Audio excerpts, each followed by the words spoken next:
أمانة منه وينزل عليكم من السماء ماء ليطهركم به ويذهب عنكم رجز الشيطان وليربط على قلوبكم ويثبت به الأقدام. الله پاک فمخ کی رکوع کې د مسلمانانو د امداد او کومک دی پاره ملائکه راولېږلي. نور حقیقي مرسته کوونکی خو الله ده. دویم په جهاد کې د مرستې سبب او د زړو قوت ربط القلوب دا په خوب سره پیدا کېږي. سړی چې په جنګ کې وي خو ډارېږي، سړی زخمی کېږي، وفات کېږي، ډار د پکې د په وخت د ډار کې طبعا چاته خوب نه ورځي، اندېښنه یې وي. خو بیا هم الله چې کله رحم وکوي په همدغه حالت کې پتا باندې خوب راشي په جهاد کې، دا له طرفه د الله پاک نه یو نعمت شي. د تا د زړه هغه رعب په دې خوب باندې الله ختم کړي. نو خوب کول په جهاد کې د الله پاک له طرف نه رحمت تا.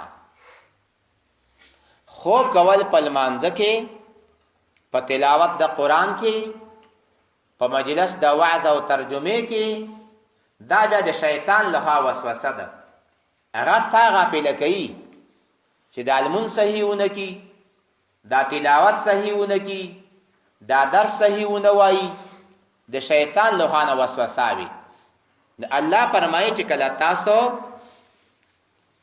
باندې خوب راغی او الله پاک د تاسو د دغه خوب په وجه باندې زړونه بیدار شول، صحابي فرمایي ما به توره راواخیسته بیا به رانه وغورځېده، بیا به مې رانه وغورځېده، ویده به و. دا خوب صرف په مسلمانانو راغی. کوم کسان چې منافقین وو په دوی باندې به دا خوب نه راتللو.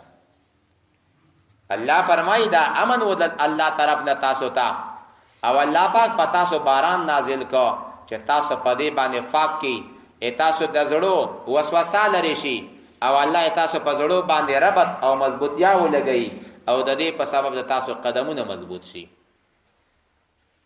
دغه آیت شریفه چې چاته خوب نه ورځي وزلې تلاوت کې سره اخر کې اللهم صل اوای، الله تعالی به خوب ورولي.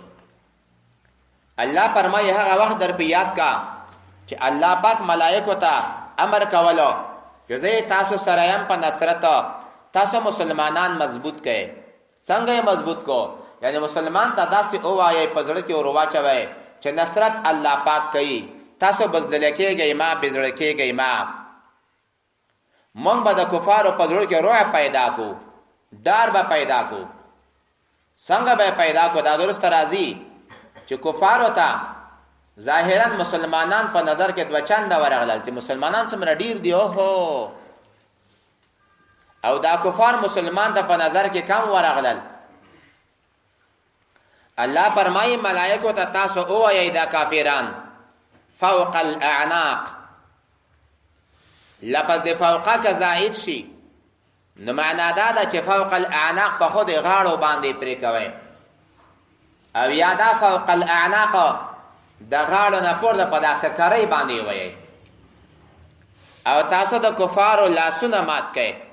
یعنی په کومو لاسونو چې دوی د مسلمانانو بیخکني کوي او د کبر غرور اراده یې کړې وه، تاسو د دوی لاسونه پرې کوئ، د دوی ګوتې پرې کوئ. وَاضْرِبُوا مِنْهُمْ كُلَّ بَنَانٍ. ولې په همدغه ګوتو باندې دوی تورې او ټوپک رااخلي او مسلمان په دې باندې وزني. الله فرمایي دغه عذاب په دې وجه ده چې دوی د خلاف د الله او د رسول کولو، چې څوک هم د الله او د رسول خلاف کوي الله پاک هغه چاته سخت عذاب ورکوونکی ده. دغه ضرب په دې وجه ده چې دوی کفار دي، نه تاسو ای کفارو د عذاب وڅکئ، او د کافرانو دپاره عذاب النار بل لوی عذاب ده. د مجاهدینو دپاره قاعده بیانوي. مجاهدینو چې کله وای تاسو د کفارو سره مخامخ شوي نو وای تاسو هغه ته شا مگر زوي تخته بنا یو مسلمان با د دو کافرو نه تختینا.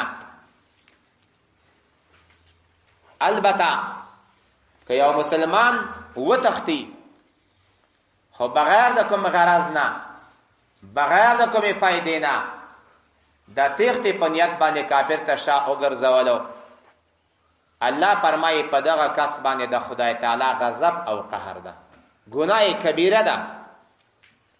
وجه د ده په وجه باندې د مسلمانانو مجاهدو په زړه کې شکست پیدا کېږي چې پلانکی هم ولا وتښتېدی، پلانکی هم لاړه، پلانکی هم لاړه، کرا شکست پیدا شي. د دغه ټول عظیم جنگ د ماتېدلو دپاره سبب همدغه کس وي.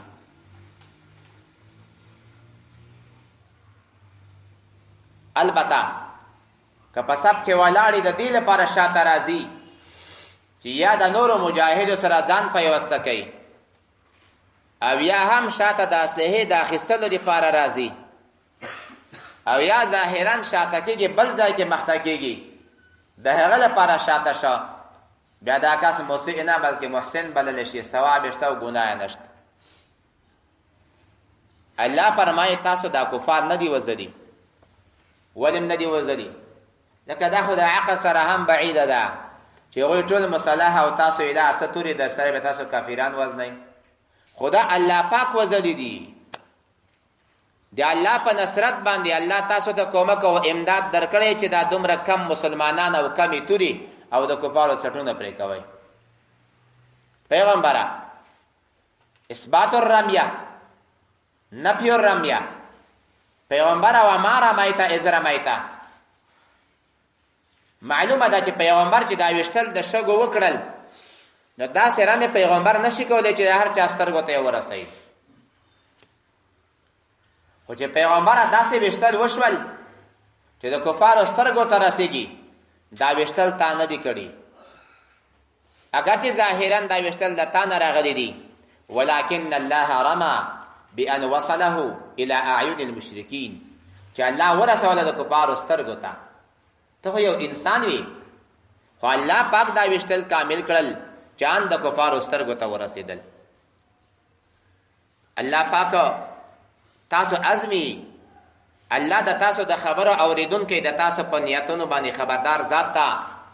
الله پاک جل جلاله موهن سپکونکی کید او فریب د کفارو لره ده. که تاسو د لب د فتح وکړو خلکو تاسو د فتح راغله، او که تاسو د دې کید او چل او فریب نه لاس واغېستلو ستاسو دپاره به ډېر غوره وي. خو کفارو که بیا راوګرځېدی د مسلمانانو دپاره، الله فرمایي نعودو، بیا به راګرځم د مسلمان نصرت به کوم. دغه آیت شریفه دا د هغه وخت سره خاص نه ده. ما مخکې تاسو ته وویل چې د افغانستان باندې په دا مظلوم ولس باندې دا 5م وار ده چې غټې حملې کېږي. 5م وار ده. الله دا وعده ده ان تعودو، که تاسو په موږ حملې کوئ راګرځئ، الله فرمایي نعودو، من به هم راګرځو، نصرت د مسلمانانو به کوو. په هر وار که انګریزان راغلی دي، که شوروي راغلی ده، د هر چا عقل به دا خبره کوله چې بیا خلاصون نشته. خو الله پاک خپله وعده رښتونې کړه. په اول وخت کې به مجاهدین مغلوب وو، الله پاک به پاک او مردار سره جلا کولو. په آخر وخت کې د الله نصرت به راغی. هغه مخکینی د انګریزانو 3 حملې، د شوروي یوه قوي حمله او اوسنۍ حملې، الله فرمایي نعودو، مونږ د مسلمانانو نصرت کوو. دا د خدای وعده ده. د خدای په وعده کې دروغ نشته. دا به د چا ذهن کې راتله چې روس به د افغانستان نه وځي، شوروي به وځي. نه نه نه. بېنظیر بوټو خبر راته اوس هم یاد ده، وحدت اخبار کې لیکلي و، فارسۍ باندې ترجمانی شوې وه، و افغانان کسانی هستند که ناممکن را ممکن ساخته اند. د سره لیکو افغانان هغه کسان دي چې ناممکنه خبره په امکان باندې بدله کړه. لاندې تشریحاتو کې د روس حمله ښودله. دا د چا په ذهن کې نه راتلله. وګورئ هغه ضعیفو مجاهدینو په لاس باندې، د بې اسلحې مجاهدینو په لاس باندې، د غریبو خلکو چې د جنگ سره ناازموده خلکو، الله پاک د هغو په لاس باندې هغوی ته شکست ورکو. د هغوی سپر طاقت الله په سپر طاقت باندې بدل کو. او د هغه نوم مخکې نه شوروي و، اتحاد شوروي، مکمل ملکونه یې په لاس کې و، خو چې کله دلته الله پاک ولړزولو خپل ملکونه متراجع شول. زه درنه جلا کېږم ته څوک یې، اما زور ته لرې افغانستان څنګه کړی؟ نو دا اوسنی وخت ټرمپ هم دا خبره کړې وه او ډېره ښه خبره یې کړې وه چې موږ څه کوو دلته جنګېږو. ولې شوروي دې وجنګېږي چې د شوروي نه یې روس جوړ کو، یا نور ملکونه ترې جلا شول او خالي روسیه پاتې شوله. مونږ درته وایو چې ډېر بد کوئ چې جنګېږئ. دا وطن پرېږدئ، دا د افغانانو وطن ده، دا د غیرت وطن ده، دا د شهداو وطن ده، دا د مظلومو وطن ده، دا د یتیمانو وطن ده، دا د صحابهو وطن ده. دا وطن څوک نشي خوړلی. ځان وباسئ. وان تعودوا نعودوا. الله فرمایي که تاسو بیا د مسلمان حملې لپاره قصد وکړو، موږ بیا د مسلمان نصرت کوو. الله فرمایي په ډېروالي غلطېږئ مه چې موږ ډېر کسان لرو. ډېروالی کموالی د الله په نسبت باندې د اعتبار وړ نه ده. وروسته به راشي په غزا د حنین کې یو مجاهد اله دا خبره وکړه چې موږ ډېر یو، الله شکست سره مخامخ کړل. ولې چې کم وي الله تا ته ذلت درکړی و. الله پاک جل جلاله فرمایي چې ولن تغنیه، تاسو نه به دفع نه کي تاسو ډلې په ډېروالي باندې د الله نصرت او د الله امداد د مسلمانانو سره ده. الله فرمایي اذ یاد که هغه وخت یغشیکم النعاس چې کله پټولو تاسو لره خوب امنتا منه فامنتم امنتا منه، تاسو حاصل کړو امن لام دغه خوب نه لطرف د الله پاک نه. وینزل علیکم، الله نازلی پتاسو باندې من السماء د اسمان نه ما ان وبولی طهرکم به، چې الله پاک تاسو په دې باندې ويذهب عنکم رجز الشیطان، او لري کې الله پاک تاسو نه هغه حصہ وسوسه د شیطان. بل د دې لپاره وليربط علی قلوبکم، چې الله ربط او مضبوط یا راولي د تاسو په زړه باندې. ويثبت به الاقدام، الله مضبوط کی په دې باندې د تاسو قدمونه. اذ یاد که هغه وخت یوحي ربک چې وحی کوله رب ستا الی الملائکة ملائکو ته انی په دې خبره باندې چې زه معکم د تاسو سره یم په اعتبار د نصرت او امدادو. فثبتوا الذین، مضبوط کوي هغه کسان آمنو چې ایمان یې راوړی. سألقي زب واچوم فی قلوب الذین، پزړو د هغو خلکو کې کفرو چې دوی کافران دي، الرعب ډار او ترس. فاضربوا فوق الاعناق، وی وهی د سرونه د غاړو نه پورته. واضربوا منهم کل بنان، وهی له دوی نه هر سرونه د ګوتو د لاسو د خپو. ذلک دا عذاب بانهم په دې سبب باندې چې دوی شاق الله ورسوله، دوی خلاف کړو د الله تعالی او د رسول د الله تعالی نه. ومن یشاقق الله ورسوله، چې څوک هم خلاف د الله تعالی او د رسول د الله تعالی نه وکي. فإن الله، بشک الله تعالی شدید العقاب، سخت عذاب ورکوونکی ده. ذالکم دا عذاب فذوقوه ویسکی. وان للکافرین، او یقینا د کافرانو دی پارا عذاب النار، عذاب النار، عذاب د اور د آخرت کې. یا ایها الذین آمنو، اول قانون ایماندارو خلکو چې تاسو په الله او په نصرت د الله باندې ایمان لرئ.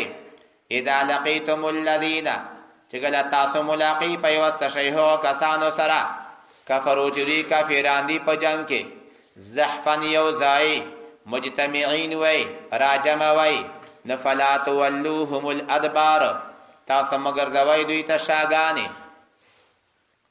ومن یولهم چې چا وګرځولو دغه کفارو لره یومئذ په دا ورځ باندې دبره خپل شا الا نو جواب دا ده فقد باء بغضب من الله چې چا شا وګرځوله د الله په غضب گرفتار شو الا مگر هم د الله په غضب به گرفتار نه متحرفا لقتال آکاس چې دا ګرځېدونکی وي د جنگ دفاره او متحیزا یا پناوړونکی وي ځان یو ځای کوونکی وي الی فئتن یو بلې ډلې سره نو که چا هم شا وګرځوله بغیر د استثناء بغیر د عذر نه فقد باء نه په تحقیق گرفتار شو بغضب من الله په غضب له طرفه د الله تعالی نه ومأواه جهنم او زائده دبا جهنم وی وبئس المصير هي بد مرجان دغه جهنم ده فلم تقتلوهم تاسو ندی وزلی دوی لرا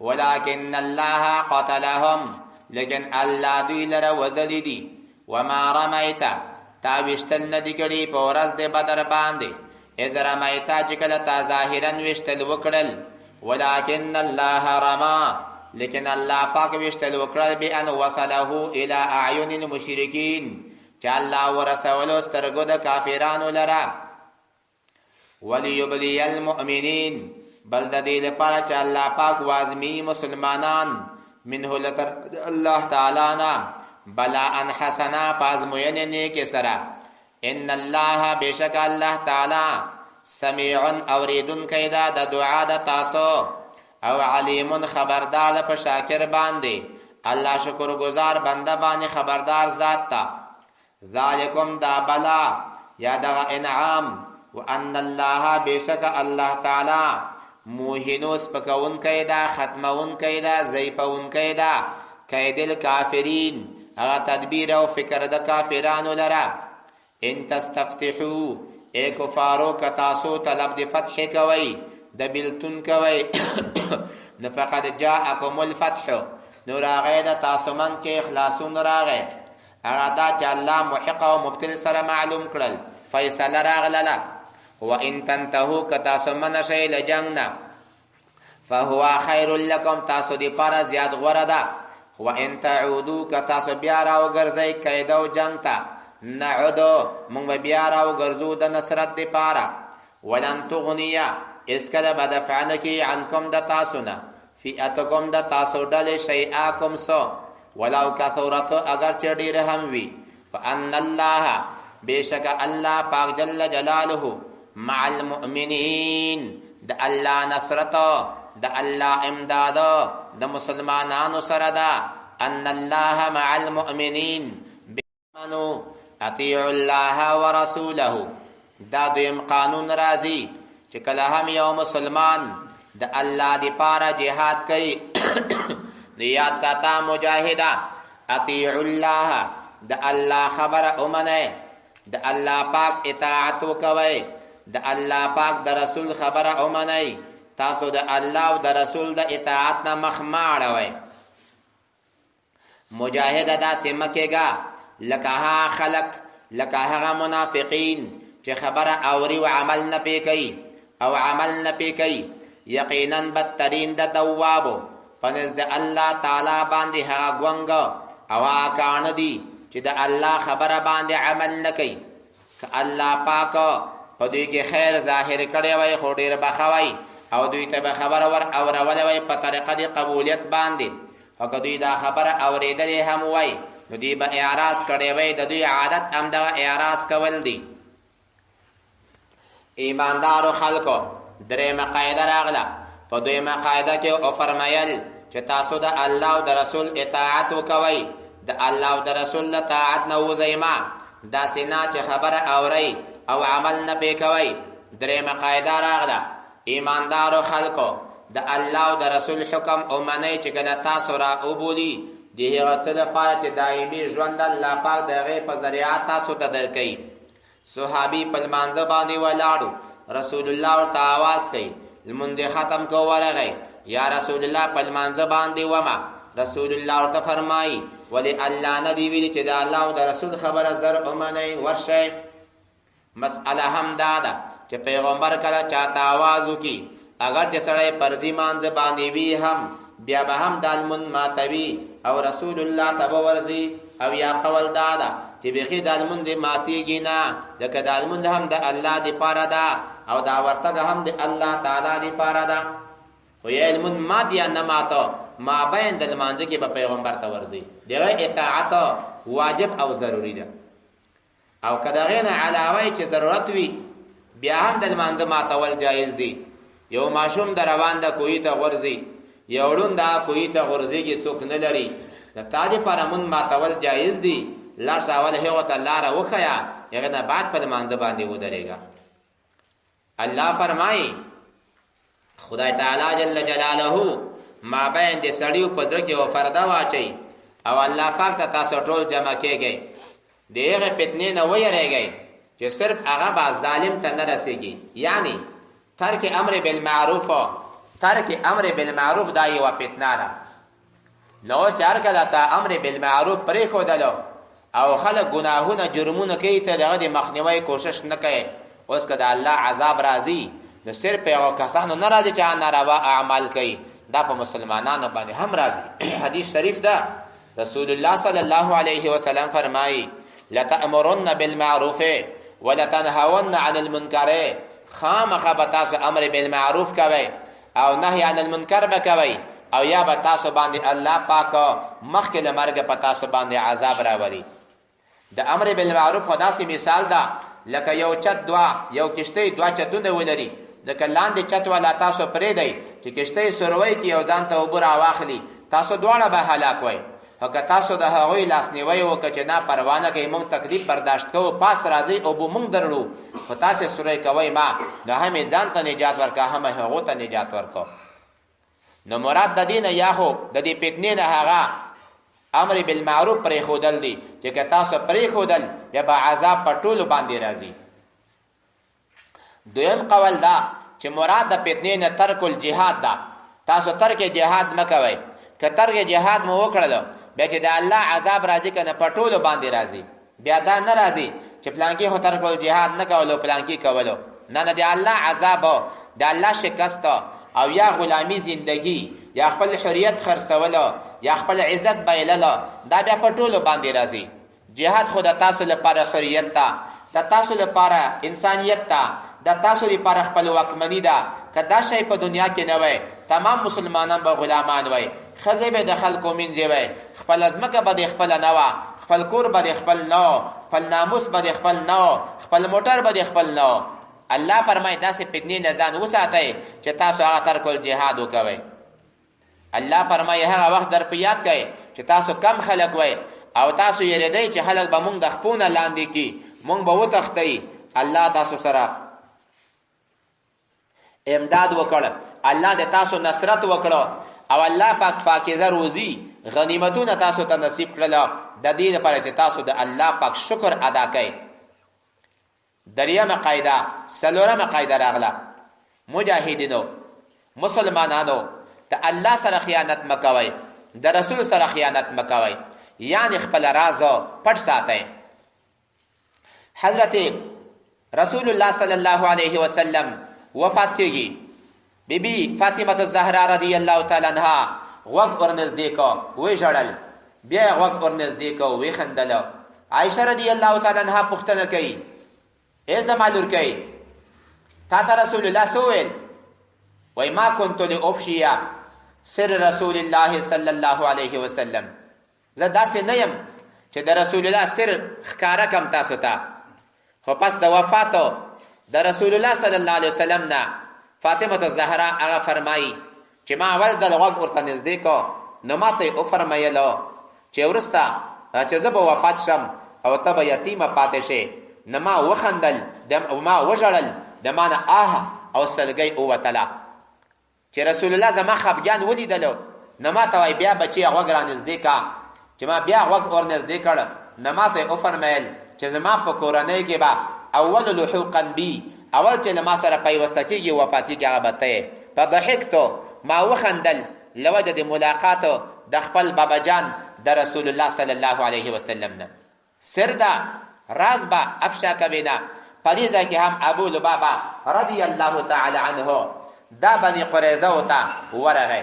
بني قریظه همدغه غوښتنه وه چې موږ او تاسو منځ کې به ابو لبابه فیصله کوي. ابو لبابه رضی الله تعالی عنه چې ورغی د دوی ماشومان او د دوی ښځې ورته زاړي چې موږ مابین کې ښه فیصله وکړه. کېناستلو د هغوی سره. هغوی ورته وایي دا راته ووایه چې رسول الله زموږ باره کې څه فیصله کوي، ته څه نظر لرې؟ ده په خولې نه دي ورته ویلي، خو داسې اشاره یې وکړه، داسې د لاس په د خپل غاړې باندې تیر کړه چې د رسول الله فیصله به دی چې تاسې سرونه به کټ کېږي. بس وایي دی فرمایي چې زه پوه شوم چې ما د رسول الله سره خیانت وکړ، د رسول الله راز مې ښکاره کړ. د سمدستي راوچت شو زاړي، مسجد نبوي صلی الله علیه وسلم ته راغی. اوس هم هلته یوه مټه شته په نامه د عماد ابو لبابه. په عماده ابو لبابه باندې ځان وتړلو، مضبوط یې ځان کلک کړ. د لمانځه پر مهال به یې ښځه راغله خلاصوله به یې. صحابه کرام لاړل، یا رسول الله ابو لبابه خو ځان تړلی. وایي پرېږدئ، که ما ته راغلی ما به ورته بښنه غوښتې وه، پرېږدئ چې تر څو الله خلاص کړی نه وي. یوه جمعه 8 ورځې ورځې دا ځان تړلی و. رسول الله به لمونځ کولو، دی به هم لمونځ شامل سو، نورې خبرې نه سره کولې. په 9 یا 5 ورځ باندې د توبه قبوله شوله. رسول الله ورته حضرت فاطمه ولېږله لاړه شه خلاصې که. ده وویل چې ما خو قسم کړی چې رسول الله به ما خلاصوي. وایي فرمایي فاطمه تو بضعة مني، فاطمه زما د زړه ټوټه ده، زما یوه برخه ده. د فاطمې خلاصول زما خلاصول یوه خبره ده. نو یا فاطمې خلاصه کړه یا په خپله چې رسول الله لمانځه ته تللو رسول الله مبارک خلاص کړلو. الله دغه توبه قبول کړه. الله فرمایي ایماندارو خلکو خیانت به نه کوئ، راز به نه ښکاره کوئ، او تاسو به په خپلو امانتونو کې په خپل منځ کې خیانت نه کوئ. څوک به د چا نه شی پټوئ نه، څوک به د چا نه شی وړئ نه، څوک به غلا کوئ نه، تاسو په دې اماناتو کې غلا نه کوئ. او په دې خبرې پوه شئ چې دا غلا د چا دپاره کوو؟ خو د خپل اولاد دپاره کوو. الله فرمایي د تاسو اولادو د تاسو مالونه تاسو لپاره فتنه دي، ذریعه د عذاب دي. او په دې خبرې پوه شئ هغه اجر چې په نزد الله تعالی د ډېر لوی اجر ده، د خپل لوی اجر د خپل اولادو په خاطر باندې بندوئ ما. او یا اموال اولادو دا فتنه په دې معنا سره دي الولد مجبنه مبخله. رسول الله فرمایي صلی الله علیه وسلم اولادو د جبن او د بزړوالي ذریعه ده. چې څوک اولاد ولري هغه جهاد ته بیا ځنډ شي، ځکه دا بچان به پاتې شي او ښځه به کونډه شي او دوی به بېوزله شي. اولادو د بخل سبب ده. یو چا سره ډېرې پیسې دي، صدقه ورکه یاره نه ورکوم، زما جیب به خالی شي، زما وړه بچیان به بېخرچې شي. د دې په خاطر باندې اولادو د ترک الجهاد دپاره سبب ده، اولادو د ترک الانفاق دپاره سبب ده. الله فرمایي دا فتنه ده او د الله په نسبت باندې لوی اجر او عظیم اجر الله تیار کړی. الله فرمایي یا ایها الذین آمنوا ای مؤمنانو اطیعوا الله دا الله حکم امنی ورسوله د رسول دا الله حکم امنی ولا تولوا عنه تاسو مخ مړوئ له اطاعت د دینه. عنه ضمیر مفرد راجع کو ځکه اطاعت د الله اطاعت د رسول الله ده، اطاعت د رسول الله اطاعت د الله ده. وانتم تسمعون او تاسو اورئ دا خبره ولا تکونو مکیږئ کالذین پشان دي هغو خلکو قالو چې دوی ویلې سمعنا مون خبره واورېدله وهم لا یسمعون خو دوی به صحیح اورېدله نه په طریقه د قبولیت باندې. ان شر الدواب یقینا بدترین د حیواناتو عند الله په نزد الله تعالی باندې الصم ګونګیان دي، الصم کانو لا یسمع الحق چې حق ناوري، البکم ګونګیان الذين ها لا يعقلون چې پوهیږي د پامر دی الله تعالی باندې. ولو علم الله که الله تعالی پوهېدلی فیهم په دوی کې، الله ظاهر کړی وی په دوی کې خیرن څه خیر، لاسمعهم الله به دوی ته ور اورولی وی.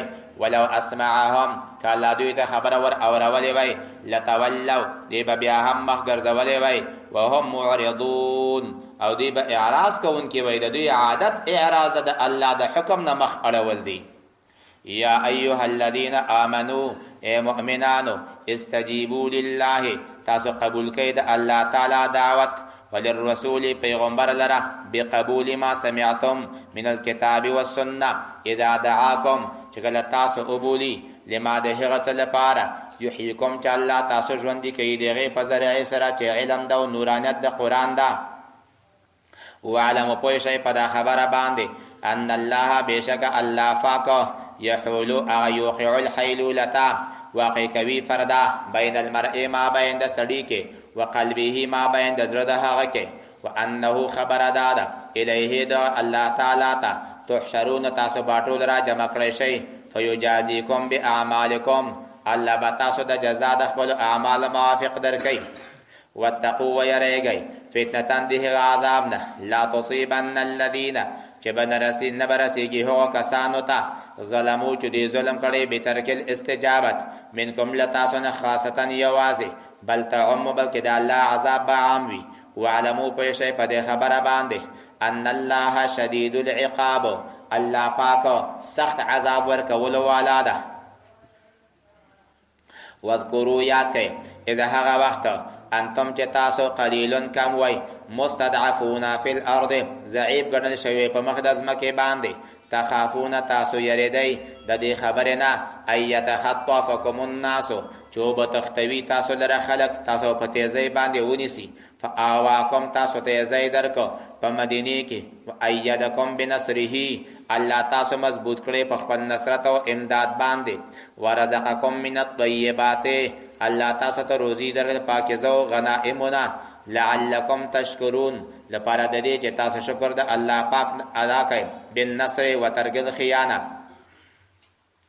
یا ایها الذین آمنوا اے مؤمنانو لا تخونوا الله تاسو خیانت مکوئ د الله تعالی سره والرسول او تاسو خیانت مکوئ د رسول صلی الله علیه وسلم سره د اتباع الرسول نه اوړئ ما ولا تخونوا اماناتکم او لا پکې مقدر ده ولا تخونوا تاسو خیانت مکوئ او مسلمانانو اماناتکم په خپل امانتونو کې هم وانتم تعلمون او تاسو ښه پوهیږئ قبح د دغه امانت نه ساتلو باندې قبح د خیانت باندې لا ایمان لمن لا امانت له دیغه چا ایمان نه ده چې د امانت ساتنه نه کوي ولا دین لمن لا عهد له او دیغه چا دین نه ده چې خپل وعده نه پوره کوي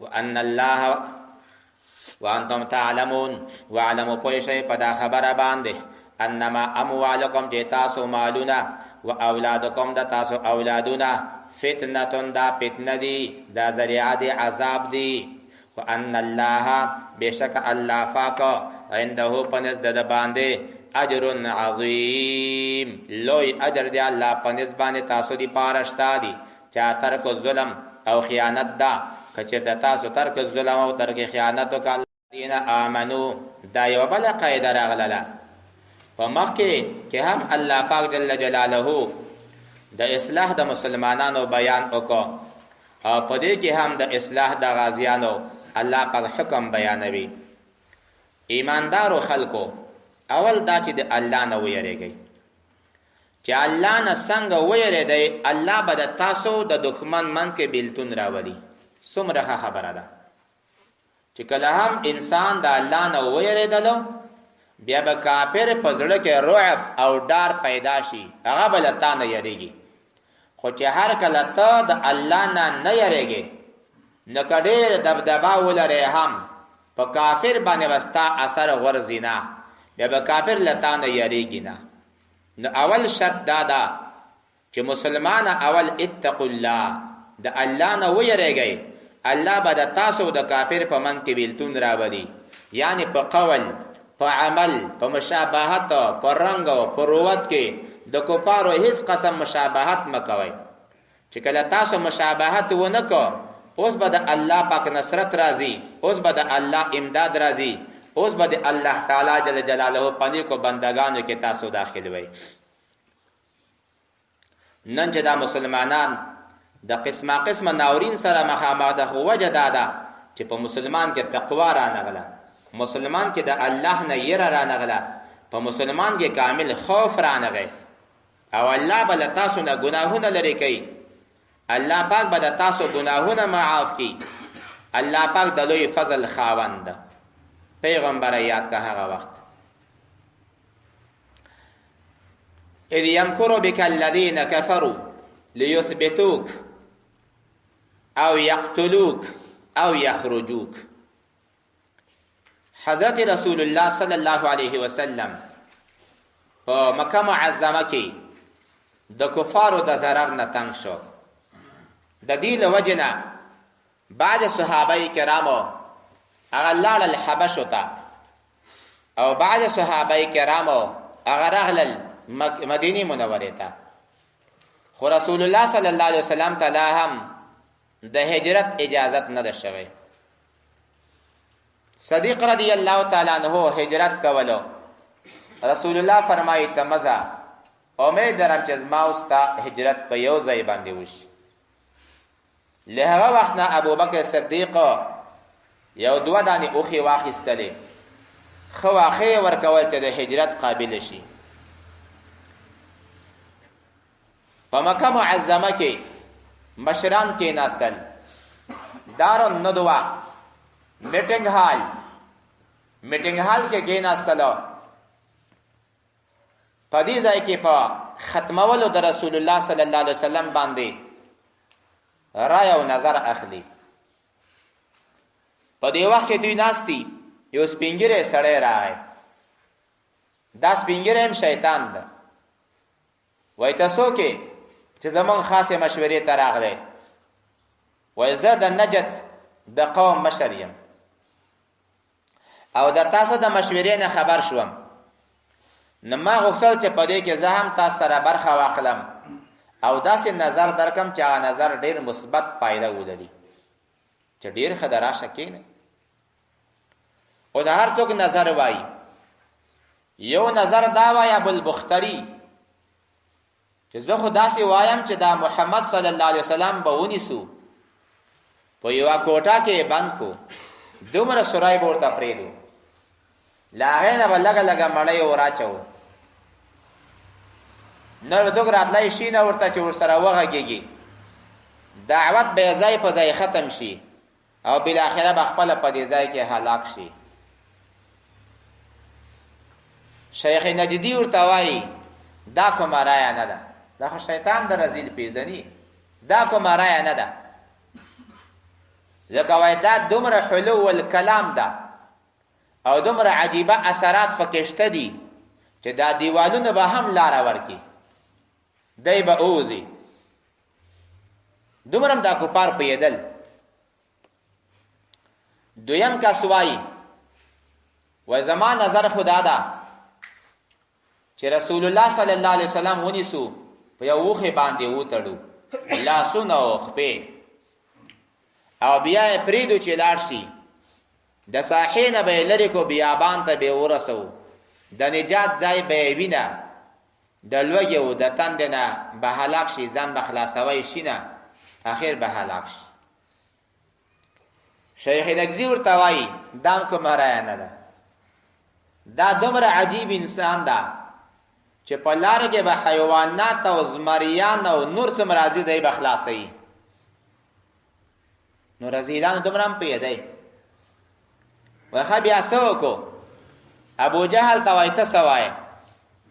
وایي زما نظر خو دا ده چې د قریشو د قوم زلمیان راجمع شي او تیرې تورې راواخلي او چې حضور صلی الله علیه وسلم د کور نه راوځي، په یو ناڅاپه حمله پې وکوي، جنگ مغلوبه ترې نه جوړ کړي، قاتل به معلوم نه وي، د ده پلرنۍ به د ټولو خلکو بدي کوی نه شي، مجبوره به یې چې هغه به دیت واخلي. دیت وړه خبره ده، موږ به 2 دیته ورکو، له غم نه به خلاص شو. شیخ نجدي ورته وایي چې دې ته رایه وایي، دې ته نظر وایي، دې ته عقل وایي، دې ته کمال وایي. د دې له وجې نه ابوجهل ته به ابوالحکم ویلې، د فیصلو پلار، مرکزنو، جرګې والاو، مرکې والاو، ژبغړن سړی و. بس په دې فیصله وشوه چې لاړ شئ ځوانانو، خپلې تورې برابرې کوي او د سردار کائنات محمد رسول الله صلی الله علیه وسلم کور محاصره کوي. دی لاړل، کور د رسول الله صلی الله علیه وسلم محاصره ده، رسول الله په کور کې ده. حضرت علی د څوک ولېږل ته راشه، جبرائیل السلام راغی چې بس تا ته حکم د هجرت شوی. حضرت علی ته وایي ته به زما په شین څادر بسترې کې سملې او زما شین څادر به واغوندې، که د خلکو ما سره امانتونه دي وعدې دي ته به د خلکو دغه شیان ادا کړي. رسول الله صلی الله علیه وسلم راوځي، یو موټی خاوره رااخلي، سورت یاسین تلاوت کوي چې دا خاوره یې وشیندله د ټولو کفارو په سترګو کې ننوت، هر سړی لګیا د سترګې صفا کوي. بس په دې وخت کې رسول الله مبارک راغی، غرله یې ووتله، یو سترګې پې ونه لګېدلې. د غرمې ټکن د غرمه ټیم ده، 1 بجه ده. بیبي اسماء فرمایي چې په دې وخت کې قطعا مونږ ته رسول الله راغلی نه و، خو چې ګورم یو سړی متقنع ده، په سر یې څادر اچولی، خو چې رانږدې کېدو ما اواز وکړ والله هو رسول الله صلی الله علیه وسلم، دا خو رسول الله مبارک ده. چې دروازې ته رانږدې شو زما پلار وروته، فداک ابي و امي یا رسول الله، کوم شی راوستلی؟ وای بس څوک خو به نه و یو بیبي اسماء ده، یو د تا بیبي عایشه ده لا واده نه وه، او یو زمون کور والا ده، څوک نشته. لا عین علیک، کوم کس خبر ورکوونکی د کفارو جاسوس وای نشته، راننوځه. وای ما ته الله پاک امر د هجرت کړی او ته به راسره. فبکا ابو بکر صدیق وژړل. عایشه فرمایي چې ما به دا خبره اورېدله چې د خوشحالۍ نه م سړی زاړي، ښه ما لیدلی نه و، زما پلار د خوشحالۍ نه وژړل. د هغې نه بعد وی فرمایل، صدیق ورته وفرمایل، عرض وکړه چې یا رسول الله ما دا 2 اوښې اخیستې دي د هجرت دپاره، یو د تا یو د ما، چې نه نه پیسې یې در کوم، 400 درهم یې قیمت. د هغې نه بعد د سفر دپاره یې توښه تیاره کړه، کڅوړه کې واچول، د کڅوړې خوله تړلو شی مزه نه و. بیبي اسماء رضی الله عنها کومه څیره چې ملا کې تړي، هغه څیره را خلاصه کړه، نیمه یې کړه، په نیمې باندې د کڅوړې خوله کلکه کړه. ذات النطاقین ځکه ورته وایي. بیبي اسماء رضی الله عنها فرمایي چې څومره پیسې د رسول زمونږ د پلار سره وې، دا پیسې هم واخیستلې. زما نیکه کافر و، هغه چې راغی راته وایي چې څه شو ابوبکر، چا خو لاړو، هل ترک لنا شیئا، مونږ د کوم شی پرېښي دي؟ وایي او بابا ړوندو دی، او بابا ډېر شی پرېښي دي.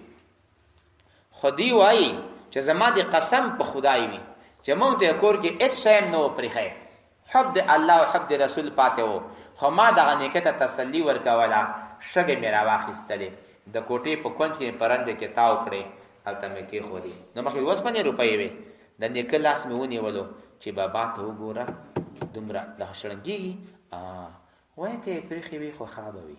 هغه هم په دا پوهېده چې پرېږدي یې نه، خو که یې پرېښې وي خو بیا به ښه وي. حضرت رسول الله صلی الله علیه وسلم، حضرت ابوبکر صدیق رضی الله عنه دواړه ملګري شول. خپل زوی عبدالله بن ابي بکر ته وایي چې د شپې له مالې به راځې، موږ پلاني ځای ته ځو، موږ ته به د اوښې شودې راوړې، خو د شپې به اوښې بېرته کور ته را رسوې چې ګیس ته د عامو شپنو سره یو ځای اوځې، څوک په تا باندې پوه نه شي. حضرت رسول الله صلی الله علیه وسلم او صدیق ورسره ده، ډېر سختې ګرمۍ کې په داسې حال چې د کفارو غلبه ده او له هرې خوا نه ډار ده پې، د غار ثور په طرف باندې حرکت کوي. له بلې خوا نه ابو جهل دغو ګوري چې پیغمبر په دې ځای کې نشته، یو کس ورته راغی چې له تاسو نه پیغمبر وتلی ما ولیدلو، باغوان ورته وایي، وایي اوله یو کس پروته بستره کې، خو اوړي را اوړي ډېر، چې وګورې حضرت علي څه شوی تا ملګری؟ وایي زه خبر نه یم که نه، دلته خو زه پروت یم. اعلان وشو چاله ټیټ شئ چې هرې لارې کې پیدا کوو، سر یې راوړلو یا یې خبر راوړلو، 100 اوښان به ورکوو. وای ابو جهل زمون کور ته راغی، بیبي اسماء وایي ما ته وایي چې پلار دې څه شو؟ ما ویل لا ادري، زه خو نه پوهېږم، خبره نه یم. وایي داسې یوه څپېړه یې راکړه چې زما لښته یې ماتې کړې، زما مخ یې تک سور و شین وځلو، داسې دا فاسق سړی. رسول الله صلی الله علیه وسلم او صدیق رضی الله تعالی عنہ دواړه روان دي، غار ثور حجاج او معتمرون لیدلې. الله تعالی دې بیا موږ تاسو ته د قبول حج او د عمرې توفیق نصیب کړي. نو غار ثور ډېر جګ ده او ډېر په اوږدو مزل ده. اوس خو زینې هم لري او څه اندازه، خو په دا زینو چې ځې هم نو تقریبا شاوخوا 1.5 ساعت کې په باندې 1 ساعت کې لا ورسوي. هغه وخت به څنګه و چې ډار هم در پسې وي، زینې هم نه او لوی لوی کمرونه دي، تیږې دي تورې تورې او په یوه خېږي او یا نه کوزېږي. مونږ چې ختلو نو تقریبا 3-4 بوتله مونږ ځان سره واخیستلې. که زه عادت د اوبو نه لرم خو دا ټولې اوبه ختمې شولې. نو ما هغلته ملګری رانه پاتې کېدو، یوسف حاجي صاحب و، نو هلته پاتې کېده. ما ورته چې پاتې کېږه ما په دې غره باندې رسول الله ختلو، ډار ورسره و، خوف ورسره و، خو بیا هم په دې ځای کې خطا اوبه هم نه وي ورسره، ته بیا څنګه بې همته یې پاتې کېږي. نو غار ثور ته وختل. چې غار ثور ته لاړل،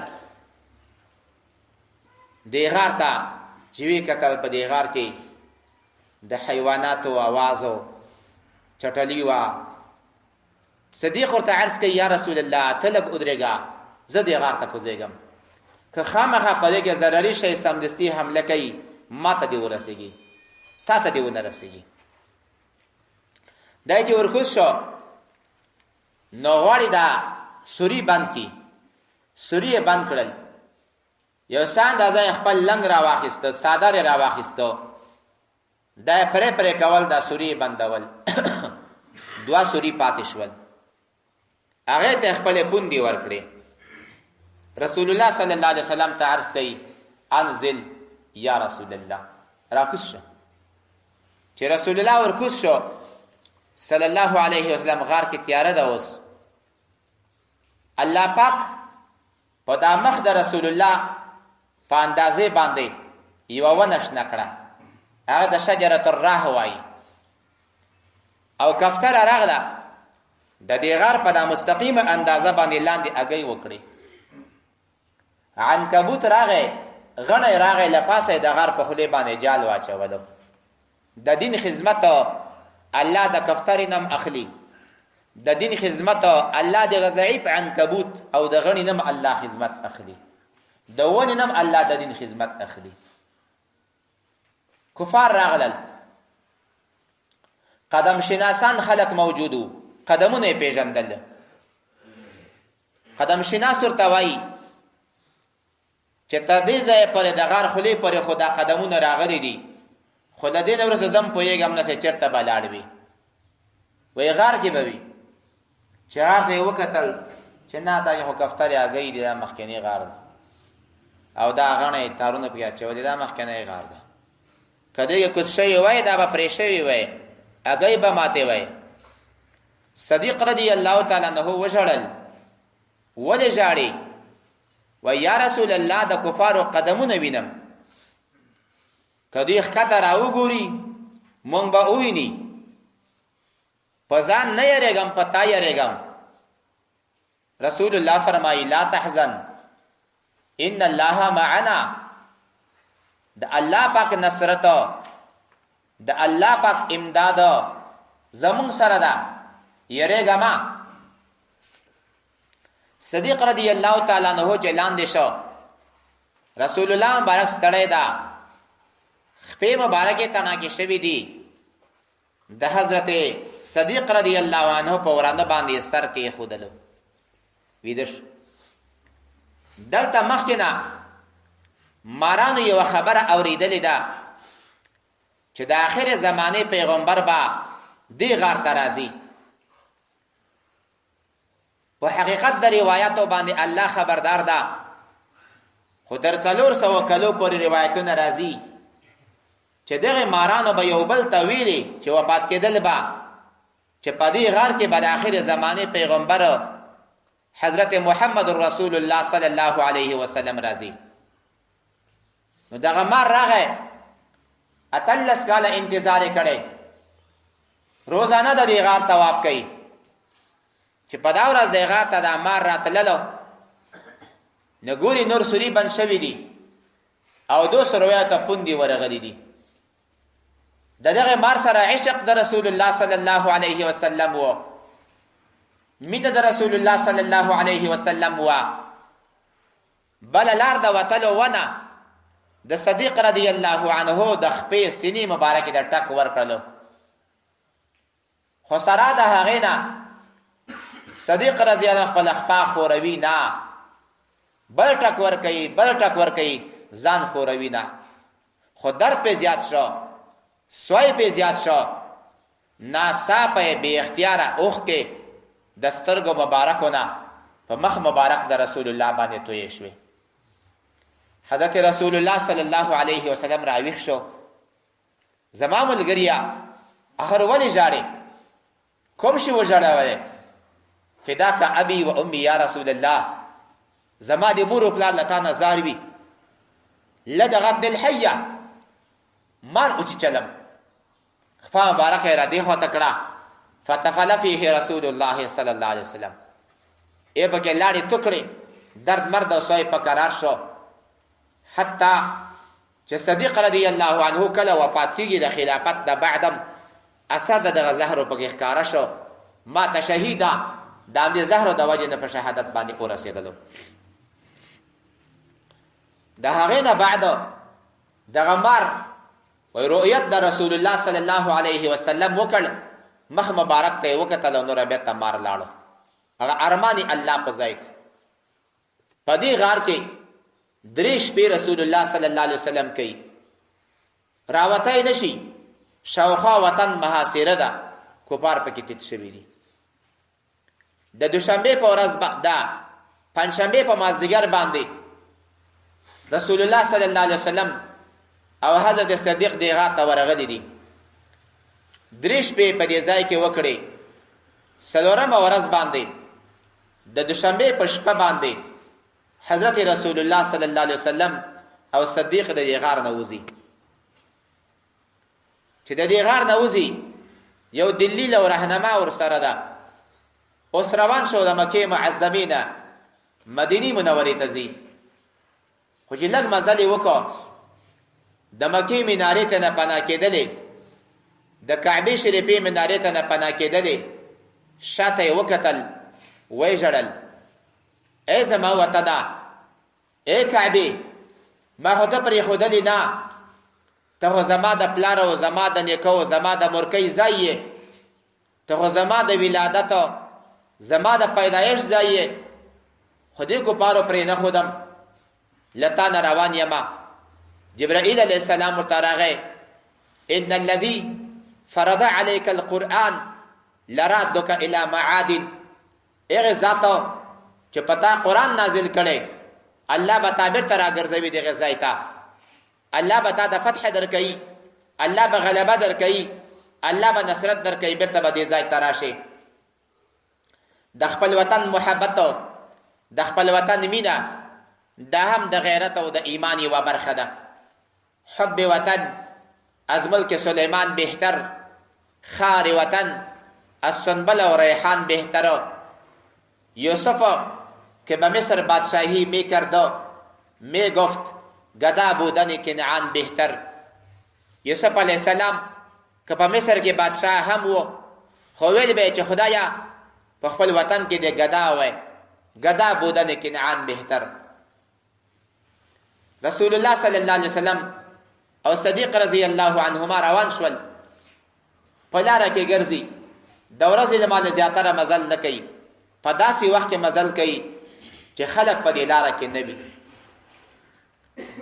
دی فرمایي چې موږ ډېر مزل وکړ ستړي شولو کناره لارې دي په لارې کې غره کې مې شپون ولیدلو او هم هلته مې یوه توره تیږه ولیده لاړم دا تیږې لاندې مې ځای اوار کړ چې یا رسول الله په دې ځای کې لږ آرام وکړه زه به د اعرابي ته ورشم که ما ته لږې شودې راکړي شودې یې ورکړې وایي دومره یې وچښلې رسول الله مبارک حتی چې زه خوشحاله شومه د هغې نه بعد لږ آرام یې وکړو با مې عرض وکړه چې یا رسول الله نوره به جګېږو مزل به کوو خو په دا دومره مزله کې صدیق رضی الله عنه خپلې سترګې خوب ته نږدې کړي هم نه دي یریږم په دې باندې چې رسول الله صلی الله علیه وسلم باندې د کوم طرف د حمله ونشي. په دې لاره کې به تللو، کله به صدیق رضی الله عنه مخته و، کله به صدیق شاته شو، کله به صدیق ښی طرف ته شو، کله به چپ طرف ته شو. رسول الله ته پوښتنه کوي صدیق ولې کله مخته او کله سټ ته ځې؟ قربان فداک ابي و امي یا رسول الله، کله د دې نه یریږم چې له مخې نه څوک پتا حمله ونه کړي نو د ستا مخې ته درېږم، کله بیا وایم چې له شا نه څوک حمله ونه کړي نو شاته درېږم، کله وایم چې د دې طرف نه څوک حمله ونه کړي په دې خوا په هغې خوا کې درېږم. صدیق رضی الله تعالی عنه صاحب رسول الله صلی الله علیه وسلم، ملګری د رسول الله، صاحبیت د نور صحابه کرام هم ثابت ده، خو صاحبیت د رسول الله او د صدیق دا په قرآن باندې ثابت ده. اذ یقول لصاحبه لا تحزن ان الله معنا، په سورة براءت کې به درته راشي. روان یو په دې لارې کې مزل کوو داسې غرو باندې، په داسې لارو چې د چا درک هم نه وي. هغلته خلکو چې اعلان وکړ نو لارو ته راوتلي دي چې رسول الله پیدا کی، خو رسول الله صلی الله علیه وسلم دوی ته په لاس باندې ورنغی. هلته د مدینې منورې خلک خبر شوي دي چې د آخر زمانې پیغمبر د مکې معظمې نه را روان ده او مدینې منورې ته راځي. روزانه خلک راوځي لوجه د خوشحالتیا او استبشار او استقبال د رسول الله صلی الله علیه وسلم لپاره تیاری نیسي. خو چې هر کله ګرمي سخته شي بیا کورو ته ننوځي چې نن خو رانغی. مدینه منوره کې یوه خوشحالي، یو د بدلون او تغییر او انقلاب راغی. رسول الله صلی الله علیه وسلم روان ده حتی په لاره کې یوه زنانه وه په کور کې یوه میږه ولاړه وه. وایي خورې لږې شیدې شته؟ وایي شیدې خو نشته. وایي هغه میږه چې ولاړه ده وزه وه. وایي دا خو هسې په لارې تلی نه شي ځکه په رمې کې وتلې هم نه ده، شیدې خلاصه کوئ، که بیا تاسو ډېر وږي یئ چاړه واخلئ درته حلاله یې کوي ویې خورئ. وایي نه جامونه راوړه، موږ به دا ولوشو. سبحان الله په دې کې څه نشته. وایي خو ته یې راوله. چې وزه یې راوستله ورته کاسې یې راوړلې، مبارک لاس د رسول الله صلی الله علیه وسلم پې یې ولګېدلو، سمدستي غلیان ډکه شوله، دا دې شودې راغللې.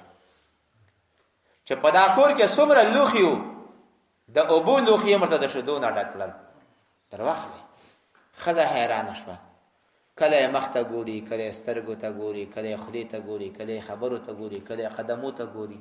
دا څه ناشنا خبره ده. خو دې ښځې پېژندلو نه چې دا خو د آخر زمانې محبوب خدا، مطلوب خدا، مقصود خدا محمد رسول الله صلی الله علیه وسلم ده. خو وروسته یو وخت کې دا ښځه وایي چې دغې وزې 18 کاله موږ ته شیدې کړي دي او د دې په شیدو کې فرق نه ده راغلی. په زمانه د عمر رضی الله تعالی عنه کې دا وزه وایي زموږ نه مړه شوله. خو وایي زموږ په کور کې دومره لوی غم و، په دې نه وم خفه چې وزه مړه شوه، هغه برکت د رسول الله زموږ د کور نه ووتلو. چې کله یې خاوند کور ته راغی چې لوښي ګوري د شیدو نه ډک دي، ښځې دا څه چل ده؟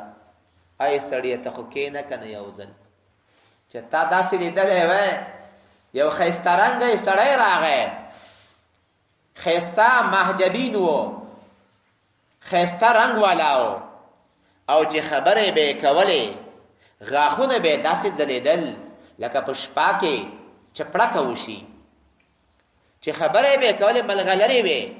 عجیب اخلاق والا سړی و، عجیب عاداتو والا سړی و، لاسونه مبارک یې ښایسته و، قدمونه یې ښایسته و، داسې سړی و.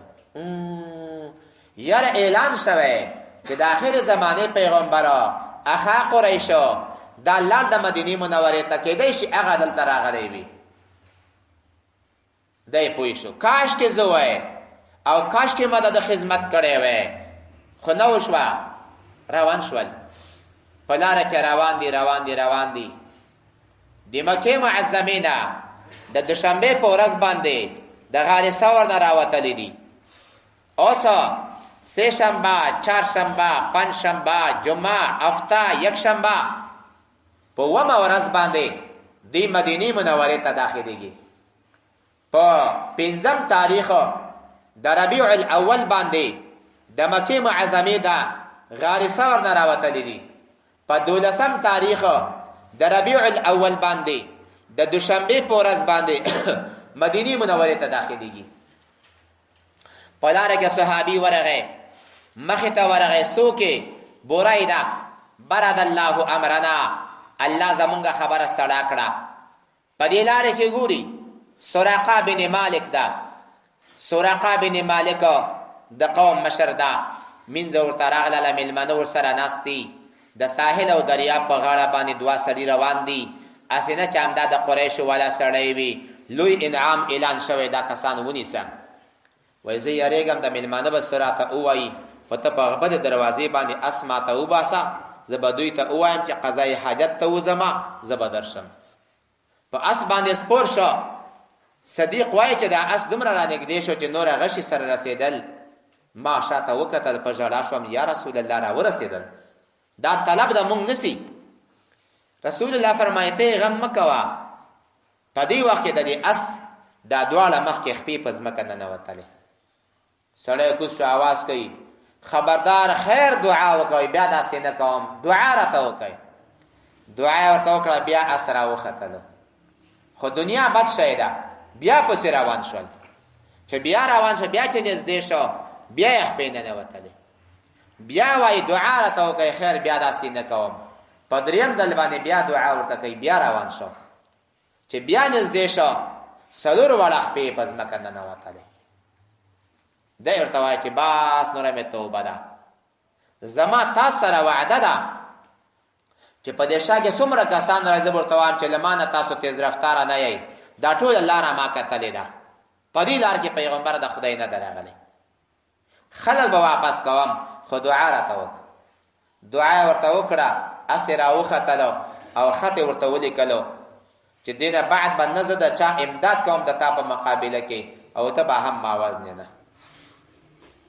سراقه بن مالک بیرته سپېره خپل کور ته راغی. حضرت رسول الله صلی الله علیه وسلم او صدیق رضی الله تعالی عنہ د روان د مدینې منورې ساحې ته ور داخل شول. د قبا والا خلک دا لار دې ځای ته وتلې وه، روزانه راوځي. په دې ورځ باندې صحابه کرام ننوتل.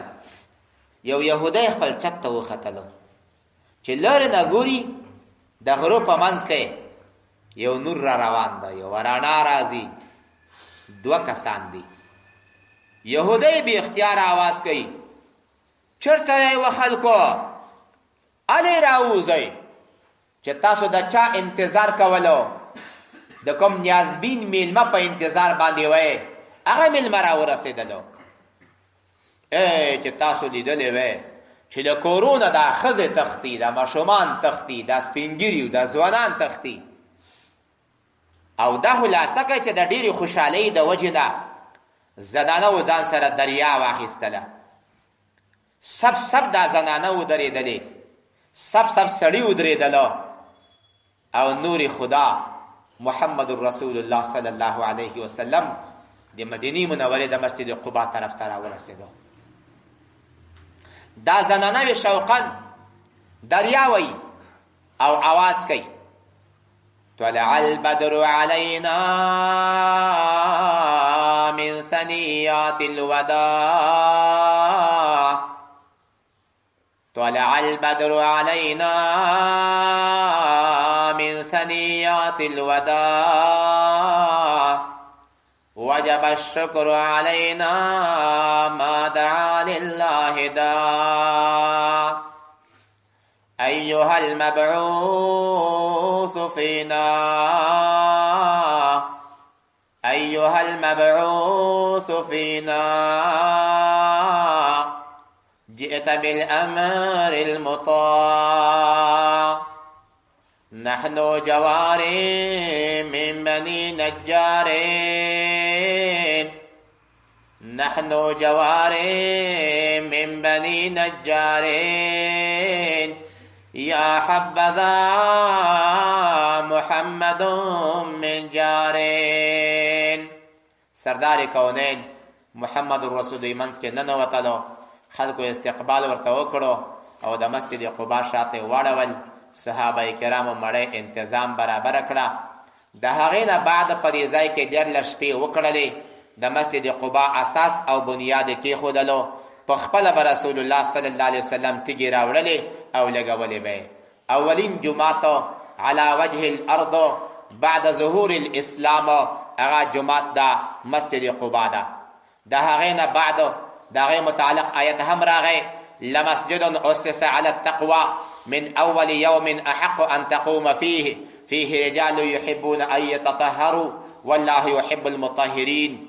بیا د هغې نه وروسته صحابه کرام نو هر یو وایي زما کور ته راځه، زما کور ته راځه.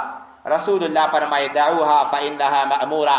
د اوښه پرېږدئ هر چیرې ځي، خو صحابه کرام هر چیرې د اوښه مخه نیسي. خیر زما کور ته راشه، خیر زما کور ته راشه، زما ځان، زما مال، زما بچیان دې تا نه زاروي، خو زما کور ته راشه.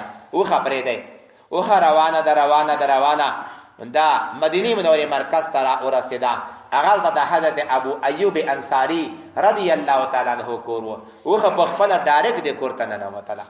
یغه ورته یې خط راویستلو: یا رسول الله مخکې یو تبع بادشاه تېر شوی ده او دغه کور یې تا لپاره اخیستی ده او دغه کور دا خط یې ورکړی و. په دې خط کې لیکلي و: زما سلام د آخر زمانې پیغمبر محمد رسول الله ته وبعد. ما دا کور تا دپاره اخیستی ده او په ورځ د قیامت کې ما د خپل شفاعت نه هیر نه کې. بیا دا کور دوه چته غونته نو په لاندې چت کې رسول الله صلی الله علیه وسلم او پاس چت کې به حضرت ابو ایوب انصاري اوسېدلو. د لاندې چت د دې لپاره و چې د صحابه کرام په اسانۍ سره ملاقات وکړي. حتی یو ورځ وایي پاس چت کې لږې اوبه تویې شولې، کور د خامخا تویېږي. ابو ایوب انصاري رضی الله عنه خپل لمن باندې زه اوبه وچې کړې چې خامخا د هغې نو د هغې کوم څاڅکی په رسول الله باندې ورنشي. وایي پاس چت کې به دوی اوسېدله خو دربا به یې نه کوله. دومره به غلي غلي تلل ښځې و نر چې زمونږ دربا باندې رسول الله صلی الله علیه وسلم ته ضرر ونه رسېږي. دومره ادب او احترام به یې کولو. راکوز شول: یا رسول الله خیر ته دا پاس چت ته جګ شه. رسول الله فرمایي نه خو ما د صحابه کرام دا ځای ما ته ښه ده.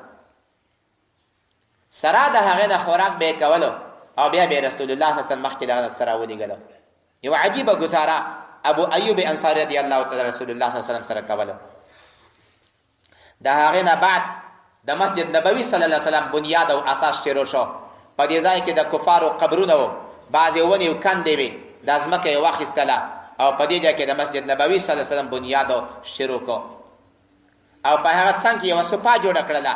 دغه سپا د غریبانو طالب العلمانو دپاره چې کم نه کم به 80 کسان او زیات نه زیات به 400 کسان په دې ځای کې د رسول الله نه درس ویلی. الله فرمایي چې پیغمبره خلق د ستا د وژلو، خلق د ستا د نیولو، خلق د ستا د شړلو فکرمند دي، خو الله د دوی تدبیر کړی، د دوی مکر به د هغې مقابله کې شنډ وي. دوی به تا باندې هېڅ ضرر هم و تا ته هېڅ ضرر هم ونه رسوي. الله د خپل پیغمبر حفاظت وکړلو. الله فرمایي پیغمبره چې کله دوی باندې قرآن لوستلی شي نو دوی وایي چې موږ داسې قرآن مخکې هم اورېدلی و، که موږ به داسې قرآن ویلی وی. دا خو مخکینۍ قصې دي. کفارو به ویل نضر بن حارث به دا خبره کوله چې ای الله که دا قرآن دا ستا د طرف نه حق وي نو زمونږ باندې کاڼې را اوروه یا موږ ته عذاب علیم راکه. الله فرمایي چې یاد ساتئ کفارو د الله عذاب لپاره مانع بل شی نشته، خو د دو شیانو د وجې نه د الله عذاب نه نازلېږي. کوم دوه شیانو د الله عذاب منې کوي؟ یو دا چې تر څو پورې پیغمبر علیه السلام په کلي کې موجودي د خدای عذاب نه راځي. څومره قومونه چې مخکې تباه شوي دي اول پیغمبران ته نه لاړ دي، هغه نه بعد د الله عذاب په دې خلکو باندې راغلی. او دویم شی چې د الله د عذاب مانع ګرځي استغفار ویل دي. چې کوم قوم د الله نه بخښنه غواړي استغفر الله ربي من كل ذنب واتوب الیه، په دې قوم باندې د الله پاک عذاب نه راځي. الله فرمایي ولې به الله دوی ته عذاب نه ورکوي؟ حالات چې دوی به خلک د مسجد حرام نه بندولو. دوی اولیاء دوستان د مسجد حرام ځانونه بلل، خو دوی اولیاء او دوستان د مسجد حرام نه و. د مسجد حرام دوستان متقون خلک چې الله نه یریږي. خو دوی په دې خبره پوهېدل نه. د دوی لمونځ د دې عبادت په مسجد حرام کې څه شی و؟ د مسجد حرام د کعبې نه به تاوېدله، چکې به یې ویلې او شپېلۍ به یې کول. دا د دې احترام و. اوس د عصر حاضر متعلق یو آیت الله پیش کوي، یاد ساتئ. په دغه غزا د بدر کې به د کفارو افتخاراً ډېرې غټې غټې پیسې لګولې په نیت د ثواب باندې چې موږ به فتح حاصله کړو، خو هغه مرادونه یې د خاورو سره خاورې شول. الله فرمایي مسلمانانو کافران به د اسلام د ختمولو دپاره او د ظاهرا دوستۍ په ادعا باندې ډېر مالونه مصرفوي.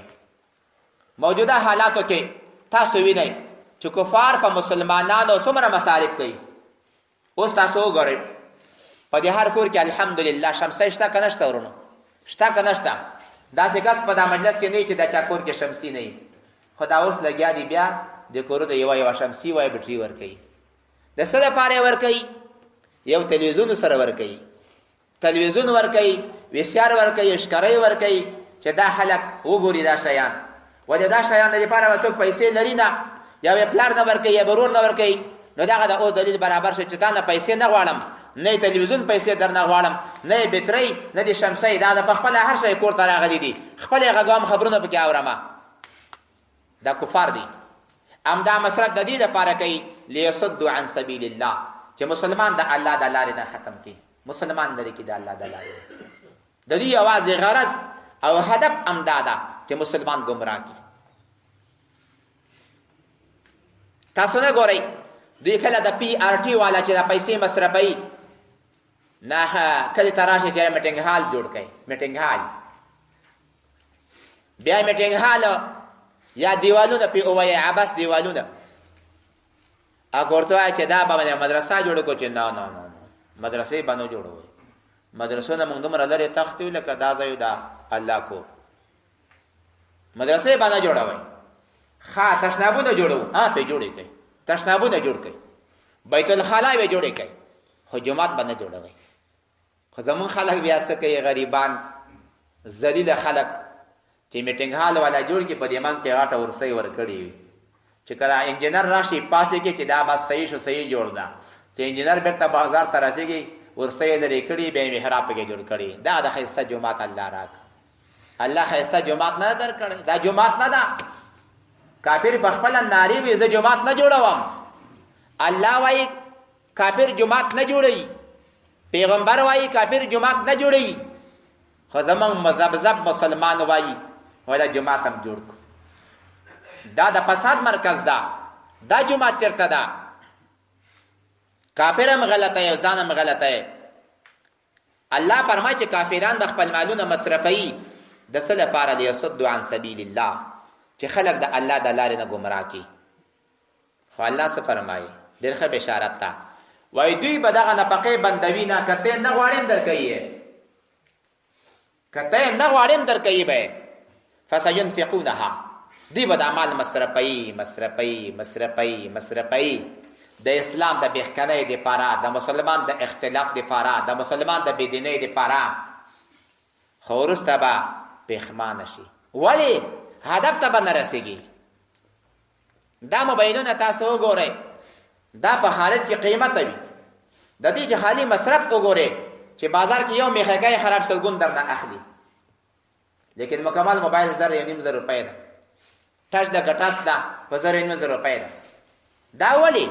خو دا وجه دا ده چې دا ټول مصرف د کمپنۍ همدا کفار پرې کوي چې مسلمان ته دا شی ارزان کا. هر شی قیمته کېږي، کمپیوټر ارزانېږي، هر شی قیمته کېږي، تلیفون ارزانېږي، ډیزاین روزانه پکې راوځي، دومره پکې راووتل، د ښځو سره وي، د سړو سره وي، طالبانو سره وي، ملایانو سره وي، ټول پکې اخته وي. د څه لپاره چې دا خلک ګمراه کړي. یو نیم کس به د هغې نه ښه استفاده کوي، په سلو کې 2 کسان یا 3 کسان، دا 15 کسان د دې نه د ګمراهۍ استفاده کوي. د څه لپاره؟ د ګمراهۍ لپاره. الله فرمایي سره د دغه مصارفو نه به هم دا خلک مغلوب او ناکامه وي. الله د ټول کفار ناکامه وګرځوي. الله فرمایي کافران به جهنم ته راجمع کړی شي. الله پاک جل جلاله په دې کې حکمت دا ده چې خبیث او مسلمان سره جلا کی، بد عمل او نیک عمل سره جلا کی، مسلمان او کافر سره جلا کی او دا کفار الله په جهنم کې وغورځي. ام دا خلک خاسرون او زیانکار دي هم په دنیا او هم په آخرت کې. الله فرمایا یا ایها الذین آمنو